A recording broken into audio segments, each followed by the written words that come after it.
How much money do you really need to start selling on Amazon in 2025?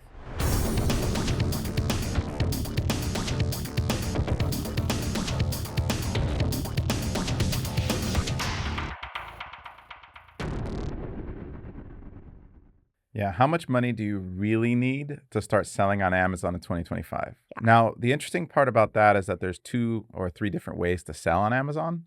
So you can do arbitrage, just going to the store, flipping stuff that already exists on the market, other people's brands. Mhm. Then you can start with hundreds of dollars, right? It's just a matter of finding deals. There's a whole learning curve for that. What you can sell, what's gated, how to get your account set up, and then just try to compound your capital and build up some cash flow doing that.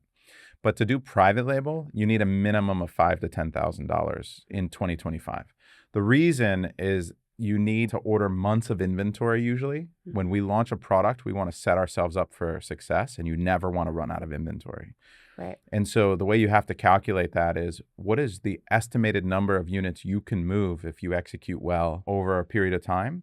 And then what is that landed cost of that product? And I think a lot of people set themselves up for failure by choosing a product where they would need a lot more money to do that product effectively. They run out of stock and then they're out of stock for a few months.